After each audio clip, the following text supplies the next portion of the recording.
பிரேமலதா அவர்கள் சொன்னதையும் நீங்க கவனிக்கணும். அவங்க என்ன சொல்றாங்க, ஆமா சீமான் அவர்கள் சொல்றது சரிதான், விஜய் அவர்கள் வந்து அந்த காலத்துல கஷ்டப்பட்ட காலத்துல, என் கணவர் வந்து நோய்வாய்ப்பட்டு சிரமப்பட்ட காலத்துல கூட ஒரு பேச்சு கூட வந்து பார்க்கல. அதாவது விஜயகாந்த் அவர்களை வச்சு அதிமுக திமுகவில் வந்து வசூல் வேட்டை நடத்துபவர் தான். எனக்கு அவர் மேலே பெரிய அபிப்பிராயம்லாம் கிடையாது. ஏன்னா ஒரு பெண்மணியாக இருந்து அவங்க ரொம்ப பேராசைப்படுறாங்க அப்படிங்கிற எண்ணம் தான் எனக்கு தனிப்பட்ட விதத்தில் உண்டு. அவங்க மனசாட்சிக்கே விட்டுருவோம். ஏன்னா இதெல்லாம் நமக்கு ஆதாரபூர்வமாக நிரூபிக்க முடியாது என்னால். ஆனால் எனக்கு நல்லா தெரியும், அது அண்ணன் திருமாவளவன் அவர்களோ இல்லைனா இவங்களோ இன்னொரு பெரிய கட்சிக்கு, அதாவது ஜெயிக்கிற குதிரை எது அப்படின்னு பார்த்து டிஎம்கே ஏடிஎம்கே அப்படின்ற ஒரு விஷயம் போயிட்டு இருக்க நிலையில என்டிகே டிவிகே அப்படின்ற ஒரு பிம்பத்தை கிரியேட் பண்றதுக்காக தான் தொடர்ந்து விஜய் அவர்களை வந்து விமர்சனம் பண்ணிட்டே இருக்காரு அப்படின்ற மாதிரி ஒரு விஷயம் இருக்கு. இது எப்படி கிடையாது. ஏன்னா அண்ணன் வந்து புலி மோதணும் அப்படின்னு அவங்க வந்து தேர்வு செஞ்சாலே தன்னை விட வலியவன்ட்ட தான் போராடும். ஒரு சிறந்த போராளியோட குணமே என்னன்னா தன்னை விட எளியவன்ட்ட போய் மோதுறது கிடையாது. சாரி கேளு அப்படிங்கும். நமக்கு அதை பார்த்தா சிரிப்பாக தான் வரும். அவங்க வந்து அந்த அதிகாரத்தை எடுத்து பார்ப்பாங்க. இல்லைன்னா சாரி கேளு அப்போதான் நான் விடுவேன். அந்த மாதிரி சின்ன பிள்ளைத்தனமாக இருந்தது அது. அடுத்தது பார்த்தீங்கன்னா கச்சத்தீவு ஐயா கொடுத்துருங்கன்னா, இவ்வளோ நாளும் கச்சத்தீவு என்னன்னு தெரியாமல் மோடி அரசியல் நடந்துகிட்டு இருக்குதா? அந்த பாஜக அரசியல் காங்கிரஸ் அரசியல் நடந்துகிட்டு இருக்கா? கொடுத்தது காங்கிரஸ், அதை பார்த்துக்கிட்டு இத்தனை வருஷமாக போயிட்டு இருக்கிறது மோடி அரசு. இப்படி இருக்கும்போது தூக்கி கொடுத்துருங்கன்னா விஜய் என்னவோ வந்து மோடிக்கும் மேலே மாதிரியா.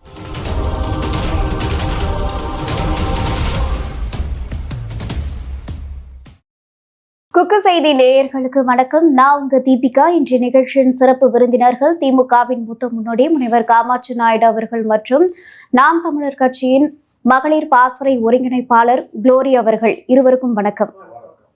மேம், இப்போ பார்த்தீங்க அப்படின்னா விஜய பிரபாகரன் இருக்காரு இல்லையா, அவர் என்ன சொல்லியிருக்காருன்னா, சீமான் அவர்கள் விஜயகாந்த் ட்ரெண்டிங்காக இருக்கும் போது அவரை வந்து திட்டியே வாக்கு வாங்கிட்டாரு அப்படின்ற ஒரு விஷயத்த வந்து சொல்லியிருக்காரு.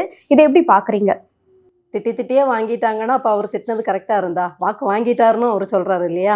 அப்போ அண்ணன் திட்டினது சரிதானா? சரியாக போய் மக்களுக்கு புரிஞ்சு தான் அந்த வாக்கை வாங்கினாராங்கிற கேள்வியே நான் வைக்கிறேன்.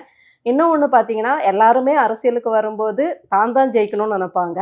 அப்போ எதிர்த்தரப்பு ஆட்களோட நெகட்டிவ், அதாவது என்ன பலவீனமோ அதை சொல்ல தான் செய்வாங்க. இன்னொன்று, திரைக்கவர்ச்சியில் மக்கள் பெயரக்கூடாதுங்கிறது பெரும்பாலும் எண்ணம் இருக்கும். அப்படின்னா அண்ணன் சீமான் அவர்களும் இயக்குனர் தானே கேட்டீங்கன்னா, ஏன்னா அப்போ இருக்க சூழ்நிலை பார்த்தீங்கன்னா மீடியா எல்லாமே விஜயகாந்த் அவர்களுக்கு வந்து அகெயின்ஸ்டா இருந்தாங்க. ஸோ அவங்க வந்து ட்ரோல் பண்ணி அவரை வந்து பயங்கரமா விமர்சனம் பண்ணி அதை வச்சு ஒரு பேசி ட்ரெண்ட் ஆகி அது மூலயமா வந்து வாக்கு வாங்கிட்டாரு அப்படின்ற கருத்து அவரோட. எல்லாருமே தான் ஜெயிக்கணும்னா கிடைக்கிற தளங்களை பயன்படுத்த தான் செய்வாங்க. அப்போது என்ன எதிர்கேள்வி வைப்பாங்கன்னா, அவர் மட்டும் இயக்குனர் தானே, அந்த சினிமாவில் தான் வந்தாரே அப்படின்னா, இன்றைக்கி சீமான் அண்ணன் பின்னாடி நிற்கிறவங்களில் பெரும்பாலானோர் 90 எபோவ் பார்த்தீங்கன்னா அவர் இயக்குனராக தெரிஞ்சு கட்சியாக ஒரு பிரபலமான சங்கர் மாதிரியான ஒரு இயக்குனர் வந்துட்டாரு, அவர் பின்னாடி போவோங்கிற அந்த கவர்ச்சியிலேயோ அந்த அபிமானத்திலேயோ வரல. அவர் கட்சி தொடங்கி அவருடைய கொள்கைகள் பரவுன பிறகு அவருடைய பேச்சை கேட்டு இவர் ஏதோ வித்தியாசமாக பேசுகிறாரு, மக்களுக்கான அரசியல் பேசுகிறாரே அப்படின்னு கவரப்பட்டு உள்ளே வந்தவங்க தான் அதிகம். என்னையும் அப்படி தான் சேர்த்துக்கணும். அவர் இயக்குனராக அவரை தெரிஞ்சதை விட அவர் பேசி அவரோட பேச்சை கேட்டு உள்ளே வந்தது தான். இதுதான் நீங்கள் யார்கிட்ட கேட்டனாலும் இதுதான் சொல்லுவாங்க. அப்போ அதில் திரைக்கவர்ச்சிங்கிறது அடிபட்டு போயிடுது. அதனால திருப்பி அந்த இதை தூக்கிட்டு வந்தாங்கன்னா நம்ம ஒன்றும் பண்ண முடியாது. இன்னொன்று, நீங்கள் அதனால அவர் ஒரு திரைக்கவர்ச்சியில் மக்கள் போகிறாங்க அப்படிங்கிற வேகத்தில் அது சொன்னது தன்னை முன்னிலைப்படுத்தணும்னா எல்லா தலைவர்களும் கையில் எடுக்கக்கூடிய ஒரு ஆயுதம் தான். அது வந்து நியாயமான ஆயுதம். போராட்ட களத்தில் வந்து போராடணும், ஜெயிக்கணும். ஜெயிக்கிறதுக்கு என்னென்ன உத்திகள் கையாளணுமோ கையாண்டு தான் ஆகணும். இன்னும் ஒன்று பார்த்தீங்கன்னா, பிரேமலதா அவர்கள் சொன்னதையும் நீங்கள் கவனிக்கணும். அவங்க என்ன சொல்கிறாங்க, ஆமாம் சீமான் அவர்கள் சொல்கிறது சரிதான், விஜய் அவர்கள் வந்து அந்த காலத்தில் கஷ்டப்பட்ட காலத்தில், என் கணவர் வந்து நோய்வாய்ப்பட்டு சிரமப்பட்ட காலத்தில் கூட ஒரு பேச்சு கூட வந்து பார்க்கல, எங்கள் அண்ணான்னு ஒரு படத்தில் நடித்தார், அதை இன்னைக்கு பீலா விட்டுட்டு தெரிஞ்சாலும் அன்னைக்கு வந்து அவர் வந்து ஒரு தம்பியாக பார்க்கலங்கிறதே அவங்களும் வழிமொழிஞ்சிருக்காங்க. எண்ணங்கள் கொஞ்சம் மாறுபடுது. அவங்களுமே மாத்தி பேசுறாங்க. ஒரு தடவை என்ன சொல்றாங்கன்னா, விஜய் வந்து எங்க தம்பி மாதிரி, எங்க வீட்டுல வளர்ந்த பிள்ளை அப்படின்லாம் சொல்லி பேசுறதே நம்ம பார்க்கிறோம். அதாவது விஜயகாந்த் அவர்களை வச்சு அதிமுக திமுகவில் வந்து வசூல் வேட்டை நடத்துபவர் தான். எனக்கு அவர் மேலே பெரிய அபிப்பிராயம்லாம் கிடையாது. ஏன்னா ஒரு பெண்மணியாக இருந்து அவங்க ரொம்ப பேராசைப்படுறாங்க அப்படிங்கிற எண்ணம் தான் எனக்கு தனிப்பட்ட விதத்தில் உண்டு. அவங்களாம் நினச்சிருந்தா விஜயகாந்த் அவர்களுடைய மறைவுக்கு பின் ஏற்பட்ட அந்த ஒரு வீரியத்தை வச்சு தனித்தோ இல்லைன்னா நல்ல ஒரு கட்சிகளோட கூட்டணி வச்சு அவங்க வந்து ஏதாவது மக்களுக்கு செய்யலாம். அதை விட்டுட்டு எங்கே அதிக பணம் கிடைக்கும், எங்கே பசையுள்ள பார்ட்டின்னு தான் அவங்க பேரம் பேசிகிட்டு இருக்காங்க.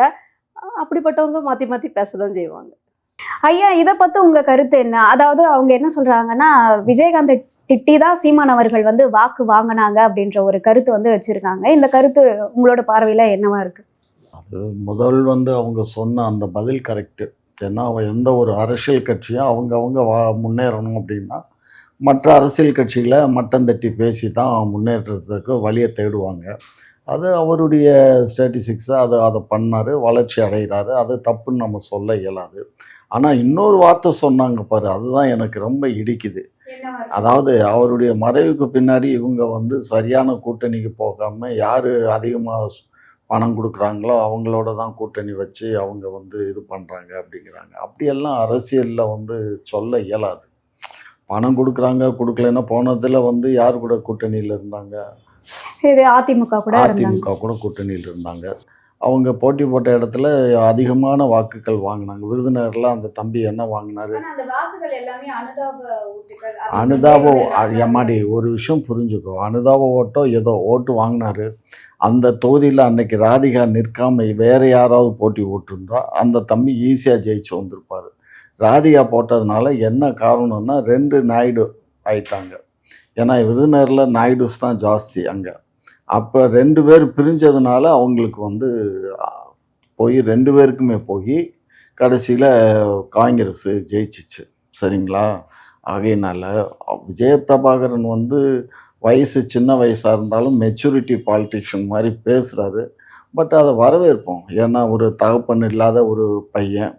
2வது எனக்கு உறவுங்கிறது அது தனியாக வச்சுக்கிட்டா கூட அரசியலில் இன்றைக்கி பிரேமலதா வந்து கணவனை பறி கொடுத்த பின்னாடி ஒரு ஸ்டாண்ட் பண்ணி நின்று இந்த அளவுக்கு ஒரு போராட்ட குணத்தோடு வர்றாங்க அப்படின்னா அதை அப்ரிசியேட் பண்ணத்தான் வேணும். பார்ப்போம், பொறுத்திருந்து பார்ப்போம். அவங்க இவங்க சொன்ன மாதிரி யார் கூட கூட்டணி போகிறாங்க வர்றாங்க அப்படிங்கிறது அவங்களுக்கு யார் கூட போனால் நமக்கு ஆதாயம்னா வெற்றி தான். இப்போ வந்து போன தடவை வந்து ஏடிஎம்கேயில் வந்து ராஜ்யசபா தரேன்னு சொல்லிவிட்டு இப்போ நான் தரல அப்படின்னு சொல்லி ஏமாற்றிட்டாரு. திரும்ப அவங்களோட போய் சேர முடியுமாங்கிறது ஒரு கேள்விக்குறி. எங்கள்கிட்ட வந்தாங்கன்னா எங்களுக்கு வந்து ராஜ்யசபா சீட்டு கொடுக்கணும்னா அது எங்கள் கலைஞர் உடைய புதல்வர் கொடுத்துருவார். அது ஒன்றும் ப்ராப்ளம் இல்லை. ஏற்கனவே எங்களோட வரேன்னு சொல்லிவிட்டு அவர் இருந்த காலத்தில் அன்றைக்கெலாம் நாங்கள் தான் உட்காந்து பேசிகிட்டு இருக்கோம். டபக்குன்னு என்ன பண்ணிட்டாங்க, அதிமுக கூட்டணி போயிட்டாங்க. அந்த தேர்தலில் நாங்கள் வாஸ் அவுட் ஆன மாதிரி ஆகிட்டோம். சரிங்களா? இவர் எதிர்கட்சி தலைவராக வந்துட்டார் விஜயகாந்த். அந்த மாதிரி அதெல்லாம் சில இதுகள் நடந்துச்சு. பட் இருந்தாலும் மறப்போம், மன்னிப்போம். ஏன்னா அவர் இந்த கலைஞருடைய தலைமையில் தான் விஜயகாந்துடைய திருமணமே மதுரை தமுக்கத்தில் நடந்தது. ஸோ அதனால் விஜயகாந்துக்கு இருக்கிற தொட்டிக்கும் கலைஞர் மேலேயும் மூப்பனார் மேலேயும் ரொம்ப மரியாதை வச்சுருந்தார். மூப்பனார் மேலே மரியாதை வச்சுருந்தது காரணம் என்னென்னா அவங்க ஃபேமிலி காங்கிரஸ் ஃபேமிலி. எங்கள் மாமா வந்து காங்கிரஸ் அலர்சாமி நாயுடு. அவர் மதுரை மேலமாஸ் வீதி கவுன்சிலராகவும் இருந்தார், காங்கிரஸ் கவுன்சிலராக. ஸோ அதனால் அந்த குடும்பத்தில் இருந்ததுனால அவர் மூப்பனார் கூட ரொம்ப உறவாக இருந்தார். அதுக்கப்புறம் கலைஞரோடையும் ரொம்ப உறவாக இருந்தார். ஸோ காலங்கள் மாற மாற எல்லாம் மாறிக்கிட்டு வருது. பார்ப்போம் இப்போ வரக்கூடியதில் எப்படி இருக்குது அப்படின்னு பார்ப்போம். அவங்க வந்து ஆளுங்கட்சியாக வந்து ஆட்சியை பிடிச்சிருவாங்கன்னெலாம் சொல்ல இயலாது. திரு சீமான் அவர்கள் இன்றைக்கி முழக்கங்கிறது மாதிரி அவர்னால முழக்கங்கிட இயலாது. சரியா? என்ன காரணம்னா எதிர்கட்சியாக வரக்கூடிய அளவுக்கு கூட அவங்களுக்கு ஸ்ட்ரென்த் இல்லை. ஏதோ ஒரு வரலாம், ஒரு 5 சீட்டோ 10 சீட்டோ வெற்றி பெறலாம். ஒரு கட்சி இருக்குங்கிறத தக்க வச்சுக்கிடலாம். ஏற்கனவே அவங்களுக்கு முரசு சின்னம் கிடச்சிது. இப்போ அந்த முரசு சின்னம் இல்லை. இப்போ மறுபடியும் அந்த தேர்தல், இந்த சட்டமன்ற தேர்தலில் அவங்களுக்கு கிடைச்சாலும் ஆச்சரியப்படுறதுக்கு இல்லை. காலங்கள் தான் பதில் சொல்லும், பார்ப்போம். ஆனால் அவங்க பணத்துக்காக அலையலைங்கிறத மாத்திரம் இந்த இடத்துல நான் பதிவு இல்ல பண்ணிக்கிறேன். இல்ல இதை நான் கண்டிப்பா மறுக்கிறேன். ஏன்னா விஜயகாந்த் அவர்கள் சோரம் போனது அப்படிங்கிறது ஒரு வகையில மீடியாவோட ப்ரொஜெக்ஷன் அந்த மாதிரி இருந்ததுன்னு சொன்னா, அவர் கூட்டணி வச்சதும் ஒரு காரணம். இன்னைக்கு அண்ணன் சீமான் அவர்கள் தனித்து நிற்கிறதுக்கு காரணமே விஜயகாந்த் அவர்களோட அந்த பயணத்தை வச்சு தான். அந்த ஒரு இதன்படி தான் நாம அதாவது ஒரு இன்னொரு கட்சிக்கு போய் வாளா இருக்கிறத விட ஜெயிக்காட்டியும் மக்களுக்காக போராடி தலையாட்டாவது இருந்துட்டு போவோங்கிற கொள்கை தான். இதை அவங்களும் தன் கணவனுடைய அந்த இதுல இருந்து பாடம் கத்திருக்கலாம். ஆனா அவங்க வந்து வெறும் அந்த சிம்பதி, அதாவது அனுதாப ஓட்டுகள் எப்படியும் கிடைச்சிருங்கிற அப்படிங்கிற ஒரே இதுல அவங்க மனசாட்சி ஐயா சொல்றதை நான் கண்டிப்பா மறுக்கிறேன். அவங்க பேராசை பிடிச்சவங்க அந்த பணத்துக்காக இது பண்றாங்கங்கிறது அவங்களோட அந்த பயணத்தை பார்த்தாலே நமக்கு தெரியும். அவங்க மனசாட்சிக்கே விட்டுருவோம். ஏன்னா இதெல்லாம் நமக்கு ஆதாரபூர்வமா நிரூபிக்க முடியாது என்னால. ஆனா எனக்கு நல்லா தெரியும். அது அது அண்ணன் திருமாவளவன் அவர்களோ இல்லைன்னா இவங்களோ இன்னொரு பெரிய கட்சிக்கு, அதாவது ஜெயிக்கிற குதிரை எது அப்படின்னு பார்த்து பார்த்து அதெல்லாம் பணம் கட்டி ஜெயிப்பாங்க. இவங்க பணம் வாங்கி வந்துடலாமான்னு பார்க்குறாங்களே தவிர கண்டிப்பா அவங்க எடுத்த ஸ்டாண்ட்ல இருந்தே தெரியும். அனுதாப ஓட்டு, அனுதாப அலையா வர வச்சுக்கிறாங்க. பணம் கண்டிப்பா கண்டிப்பா அவங்க வந்து மக்கள் சேவையில வரல. அது நான் வந்து உறுதியா சொல்லிக்கிறேன். இப்போ இன்னொரு விஷயம் என்ன அப்படின்னு பார்த்தீங்கன்னா, ஃபர்ஸ்ட் வந்து விஜய் அவர்களை சப்போர்ட் பண்ண சீமான் அவர்கள் இப்போ வந்து கிண்டல் கேலியும் பண்ணிட்டு இருக்காரு, ஒரு எதிர்ப்புமே தெரிவிச்சுட்டு வர்றாரு. இதுக்கு காரணம் என்ன சொல்றாங்க அப்படின்னா, டிஎம்கே ஏடிஎம்கே அப்படின்ற ஒரு விஷயம் போயிட்டு இருக்க நிலையில என்டிகே டிவிகே அப்படின்ற ஒரு பிம்பத்தை கிரியேட் பண்றதுக்காக தான் தொடர்ந்து விஜய் அவர்களை வந்து விமர்சனம் பண்ணிட்டே இருக்காரு அப்படின்ற மாதிரி ஒரு விஷயம் இருக்கு. இது எப்படி கண்டிப்பா பார்க்க? கிடையாது. ஏன்னா அண்ணன் வந்து புலி மோதணும் அப்படின்னு அவங்க வந்து தேர்வு செஞ்சாலே தன்னை விட வலியவன்கிட்ட தான் போராடும். ஒரு சிறந்த போராளியோட குணமே என்னன்னா, தன்னை விட எளியவன்கிட்ட போய் மோதுறது கிடையாது. தன்னை விட வலிமை மிக்கவர்கள் அதிமுக திமுக இத்தனை ஆண்டு கால இங்க வந்து பெரிய ஜாம்பவான்கள், அவங்க கிட்ட மோதுறது தான் அவருக்கு வந்து வீரமா நினைப்பாரு. அப்புறம் ஏன் விஜய் அவர்களை தொடர்ந்து விஜய் விமர்சனம்? சினிமா கவர்ச்சியில போயிடக்கூடாது. உங்களுக்கே தெரியுது, டிவிக்கே மாநாடுகளை நீங்க பார்த்துட்டீங்க. இவங்களை நம்பி தமிழ்நாட்டை ஒப்படைக்க உங்களால நீங்க மனசார நீங்க விரும்புவீங்களா? எனக்கு விஜய் நடிக்க வந்த புதுசுல நான் டீனேஜ், என்னுடைய கனவு கண்ணனாவும் அவர் தான் இருந்தாருன்னே வைங்களேன். அதுக்காக நான் இப்படி ஒரு தற்குறி கூட்டத்துக்கிட்ட போய் விஜய் எனக்கு பிடிக்குங்கிறதுக்காக, இன்னைக்கு என் பொண்ணு விஜய் படம் வந்தாலே முதல்ல அவங்க அப்பாவை தொந்தரவு பண்ணி போய் பார்த்துருவா. ஆனா என் பொண்ணை கேட்டாலும் அண்ணன் சீமானை தான் சொல்லுவா. ஏன்னா 15 வருஷம் ஒருத்தர் போராடிட்டு இருக்காரு. இவ்வளோ நான் சொல்லி தான் தெரியும்னு வைங்களேன். வழக்குகள் வாங்கியிருக்காருங்கிறீங்க, எந்த பிரச்சனைனாலும் அவர் நிற்கிறாருங்கிறீங்க. அப்படி இருக்கும்போது விஜயை ஒரு நடிகராக நான் ரசிச்சுட்டு போயிடுவேம்மா. ஆனால் 15 வருஷம் ஓடுறவருக்கு ஒரு தடவை வாய்ப்பு கொடுக்கணுங்கிறது தான் நியதி அப்படிங்கிறத அந்த பிள்ளை 17 வயசு பொண்ணு அவள் சொல்கிறா. அப்போ நீங்க எப்படி இப்போ ஃபர்ஸ்ட் முதல்ல வந்து ஆதரிச்சாரு அவர்களுமே அரசியல் குறித்து வந்து பேசுறாரு. கச்சத்தீவை மீட் கொடுங்க, நீட் ஒழிப்பை வந்து நீ அடிச்சா காப்பி தானே கச்சத்தீவை. அதாவது 2 விஷயம் கோமாளித்தனத்துக்கு எடுத்துக்காட்டுங்க. ஒன்று வந்து அந்த ஆணவ படுகொலை நடக்கும்போது ஸ்டாலின் ஐயா மன்னிப்பு கேளுங்க மன்னிப்பு கேளுங்க. இந்த பிள்ளைங்க ஒரு தப்பு பண்ணா அம்மா அப்பா என்ன செய்வாங்க? சாரி கேளுன்னு கண்டிப்பாங்க. இந்த பிள்ளை பார்த்துக்கிட்டு என்ன தெரியுமா செய்யும்? அப்பா ஏதாவது சின்ன தப்போ இல்லாட்டி சின்ன பண்ண சாரி கேளு அப்படிங்கும். நமக்கு அதை பார்த்தா சிரிப்பாக தான் வரும். அவங்க வந்து அந்த அதிகாரத்தை எடுத்து பார்ப்பாங்க. இல்லைன்னா சாரி கேளு அப்போதான் நான் விடுவேன். அந்த மாதிரி சின்ன பிள்ளைத்தனமாக இருந்தது அது.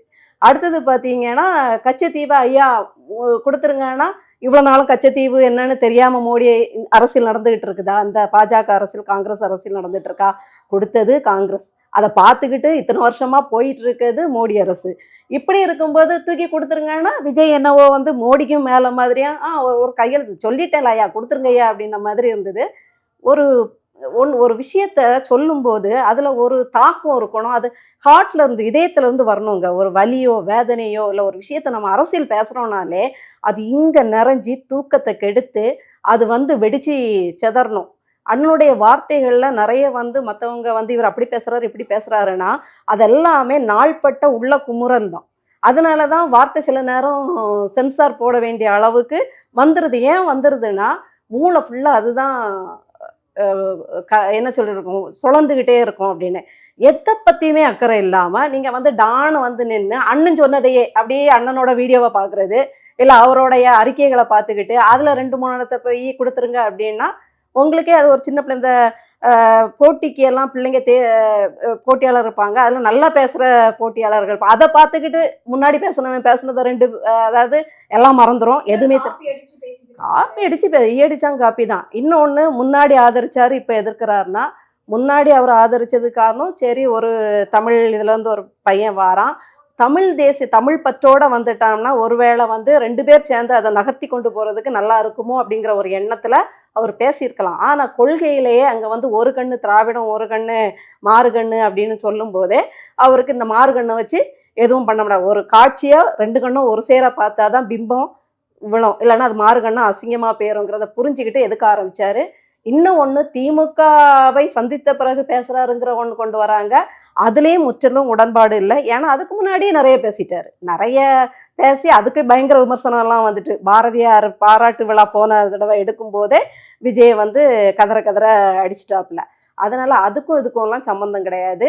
இன்னும் ஒன்று, நீங்களே ஃப்ரெண்ட்ஸ் தேர்வு செய்கிறீங்க, ஃபஸ்ட்டு உங்களுக்கு பார்க்கும்போது அடடே நல்ல கேரக்டராக இருக்கே, இப்போ பேசலாமே பழகலாமேன்னு என்ன செய்வீங்க, பழகுவீங்க. போக போக அவங்களுடைய சுயரூபம் தெரியும்போது என்ன செய்வீங்க, தெரியாத்தனமாக பழகிட்டோம் வருவோமா இல்லையா. அப்போது எல்லாமே ட்ரையல் அண்ட் எரர் தான். வாழ்க்கையில் நீங்கள் உளவியல் ரீதியாக நீங்கள் பார்த்தீங்கன்னா ஆராய்ச்சியாளர்கள் சொல்கிறதே வாழ்க்கையே ட்ரையல் அண்ட் எரர் தான். ஒன்றை வந்து ட்ரை பண்ணுவோம், அது சரியில்லைன்னு ஒதுங்குவோம், அதுக்கப்புறம் இன்னொன்று புதுசாக கண்டுபிடிப்போம், அதில் ஒரு எரர் வந்துச்சுன்னா அதில் சரி பண்ண பார்ப்போம். அது மாதிரி தான் ஒன்று நினைக்கிறோம், அதில் சில முரண்பாடுகள் வரும்போது அதையும் எதிர்க்கிறோம். அப்போ மக்கள் எல்லாருமே வந்து விஜய் அவர்கள் இப்போ பெரிய பிம்பத்தை காமிச்சாலுமே வந்து கடைசியில் யாருக்கு போடணுமோ அவங்களுக்கு கண்டிப்பாக போடுவாங்கன்ற மாதிரி இருக்கு. போடணும், அதுதான் ஒரு புத்திசாலித்தனமான மக்கள் பார்க்குறாங்க. திராவிட ஆட்சிகளோட லட்சணம் தெரியுது. அதிமுக வாயிலே சுடும், திமுக குண்டாஸ் போட்டு தள்ளணும், இல்லைன்னா சின்ன சின்ன பதவிகளுக்கே குண்டாஸ் போடலாமான்னு ஆயுதம் வைத்திருந்தார். அடிக்க கம்பெடுத்துட்டு இவங்க போவாங்க, ஆனால் அவர் தற்காப்புக்கு மூர்த்தி அவர்கள் பண்ணால் அவர் மேலே குண்டாஸ் எப்படி போடுறதுன்னு யோசிப்பாங்க.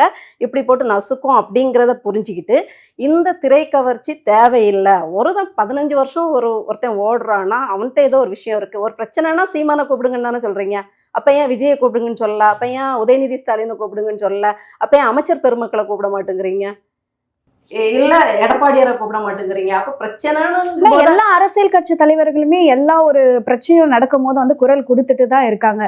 எடப்பாடி அவர்களுக்குமே வந்து இந்த லாக்அப் டெத் அதுக்கெல்லாம் குரல் கொடுத்திருந்தார். குரல் கொடுத்துட்டா போதுமா? எடப்பாடியார் அவர்கள் இருக்கக்கூடிய இடம் என்ன, 2ஆம் இடம்னு சொல்லப்படுற இடத்துல இருக்காரு. அவரு போய் நின்று காரியத்தை சாதிச்சு கொடுக்கணுமா? அனகாபுத்தூர்ல வீடு அடிக்கிறாங்க, அப்போ போய் அவர் போய் தடுத்து நிற்கணுமா? எதிர்கட்சி தலைவராக அறிக்கை விடணுமா? நீங்கள் சொல்லுங்கள். அறிக்கை விடுறது அதான் அண்ணன் அடிக்கடி சொல்லுவாங்க, எப்போ நான் குரல் கொடுக்குற இடத்துல இருக்கேன், நான் அழுத்தம் கொடுக்குற இடத்துல இருக்கேன், நான் வந்து கதற இடத்துல இப்போ இருக்கேன், நான் கதறிட்டு அப்படி தான் இவ்வளோதான் என்னால் இப்போ பண்ண முடியும். ஆனால் நீங்கள்லாம் பெரிய அழுத்தம் கொடுக்குற இடத்துல எடப்பாடியார் அவர்கள் செய்ய மாட்டார். ஏன்னா அதே இடிதடி வேலைகள் அவர் ஆட்சி காலத்தில் செஞ்சதுனால அவர் செய்ய மாட்டார். தப்பும் தவறுமா 2 கட்சி இருக்குது, 2 கட்சியும் தப்பு தவறுமா இருக்கும்போது ஒன்றுக்கு ஒன்று எது தப்பு பண்ணுறாங்களோ அதில் கமுக்கமாக இருந்துக்குவாங்க. சரி நானும் செஞ்சுட்டேன் நீயும் செஞ்சுட்டு போ அப்படின்னு.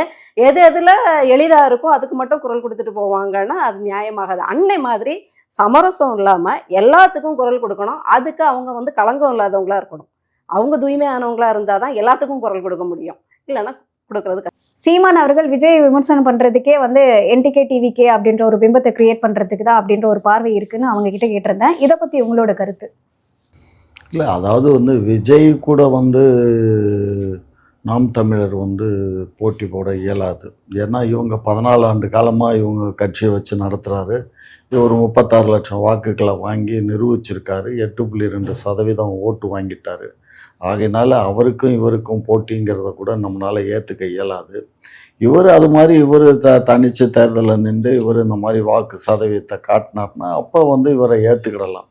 அவங்க சொன்னதை நான் முழுமையாக அதில் வழிமொழிகிறேன். என்ன காரணம்னா, இது வந்து நடிகருங்கும் போது எல்லாரும் திரைத்துறையில் பார்ப்பாங்க, 100 பேரை அடிப்பார், வில்லன்களை அடிப்பார், முஸ்லீம்களை எல்லாம் வந்து தீவிரவாதிகள்னு அவர் படத்தில் காட்டி துப்பாக்கிங்கிற படத்தில் சுடுவார். இந்த மாதிரி பல இதுகள்லாம் நடக்கும். இதெல்லாம் வந்து நிஜ வாழ்க்கையில் படம்ன்றது ஒரு கதை தானே, கதை தான். அந்த கதையை வந்து கதையோட இதை இணைக்க முடியாது. ஏன்னா இப்போ ஒன்றிய அரசு வந்து ஏற்கனவே ராமன்கிற கதையை சொல்லி தான் வந்து அவன் ஆட்சியை பிடிச்சான். அதுக்கு முன்னாடியெல்லாம் அவங்களுக்கு இங்கே பருப்பு வேகலை. நாங்கள் ராமருக்கு கோயில் கட்ட போகிறோம்னு சொல்லி ராமன்கிற ஒரு கதையை, புனையப்பட்ட கதை, அது இந்த மகாபாரதம், இந்த மாதிரி கதைகளை எல்லாம் சொல்லித்தான் அவங்க ஆட்சிக்கு வந்தாங்க. அதே மகாபாரத கதையை சொன்னானுங்க, அதே ராமன் கதையை சொன்னானுங்க. கடைசியில் அயோத்தியிலே அந்த சீட்டை அவங்க பிஜேபி தோற்று போச்சு. அதனால் மக்கள் உணர்வாங்க. மக்கள் உணர்ந்துட்டாங்கன்னா அவங்களுக்கு தெரியும் எது நல்லது கெட்டது அப்படின்னு. ஆனால் இன்றைக்கி ஒரு மயக்கத்தில் ட்ரெண்டிங், ஒரு மயக்கத்தில் இருக்காங்க. இது மயக்கம் தீருமானா தீரும், அடிபட்டால் தான் தீரும். பொதுவாகவே இப்போ அவர் 13ஆம் தேதி திருச்சிக்கு வர்றாரு இல்லையா, திருச்சியில் ஒரு கூட்டம் பேசுகிறாரு. அதுக்கப்புறம் இதில் அரியலூர் போகிறாரு, அதுக்கப்புறம் பெரம்பலூர் வர்றாரு. இந்த 3 கூட்டம் பேசி இவர் என்ன சாதிக்க போகிறாரு சொல்லுங்கள்?